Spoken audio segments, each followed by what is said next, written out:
Howdy, folks. Widget Walls from NateCoffee.com here. We're back for another Way Home review. That's right, 2 in one day, because I'm just out of control. The last time I saw 2 first-run films on the same day, well, they weren't first-run, they were press screenings, but it was Magnolia and Cradle Will Rock. That was a depressing day.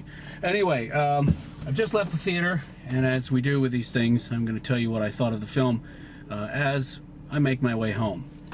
And for today, we're going to talk about Death at a Funeral.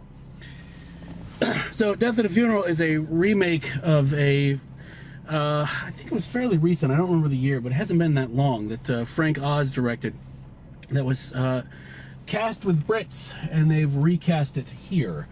And Chris Rock, Martin Lawrence, Tracy Morgan, you've probably seen the trailer. Synopsis. The synopsis is, Chris Rock and Martin Lawrence are brothers, and their fathers died.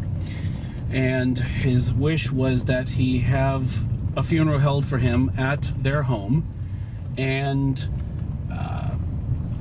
as always, when you get a large family together, hijinks ensue. There's all kinds of problems and developments and blackmail and angry old people and, you know, the usual that happens at these things.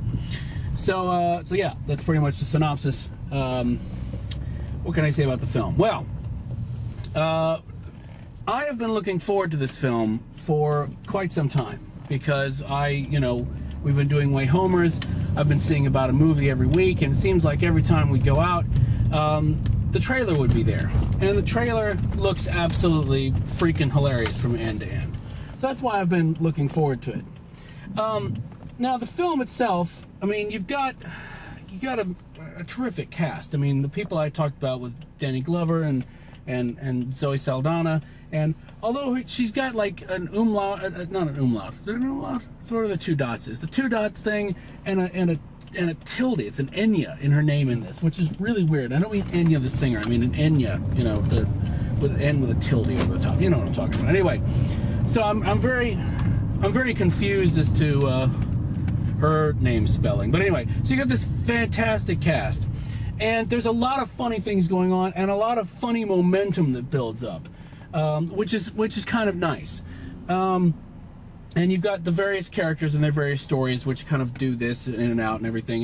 It's almost like a Neil Simon film in hell, basically.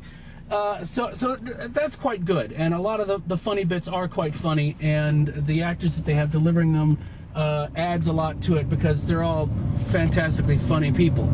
And you have a few standouts. Peter Dinklage is good as the one person who is reprising his role from the original. But for me, James Marsden kind of just completely stole the film, and I'm not giving anything away because it's in the trailer. He takes a little something that makes him a little bit crazy. And he does a little bit crazy really, really well. And it's funny as hell. So I'm very happy about his performance. It's not as, if this makes sense, as through and through funny and hilarious as the trailer would make it seem. I don't want to go so far as to say that all the best bits were in the trailer, which is what happens with a lot of comedies these days. Not even these days. Used to be they have the whole film in the trailer. They do, like Letters to Juliet. Thank you for letting me see that without actually having to see that. But no, I mean, a lot of the best bits are in the trailer. So much so, and it's obvious that, you know, a lot of people in the theater that we were in, the screening that we were in, had seen the trailer as well, because there were some very funny lines which fell flat simply because everybody's seen the trailer 6 or 7 times. So it's not that the best bits are in the trailer, it's just a good portion of the best bits are in the trailer. There are some other good bits, and some of the really good bits from the trailer have additional bits hanging off of them, if that makes any sense. So you're only getting snippets of it that they flesh out more in the film. So there's still a lot of funny stuff going on, but it was not as completely hilarious as I thought it would be. It was still funny, but not as through and through hilarious. And it did kind of go to some places that I personally don't like films to go to. like, shall we say, scatological humor. And I'm even fine with a little bit of scatological humor, but they went to some scatological places that I had wished they had not gone to, because it just kept going. It was like I was back watching American Pie or something. It was just one of those long, drawn out, unfunny things that you just, doesn't ever end. Like high school. Yeah, I mean, there's some low points in it, but there's some great character moments, and the overall thing is funny. Now, so I'm thinking of probably about 3 cups, I think is probably fair.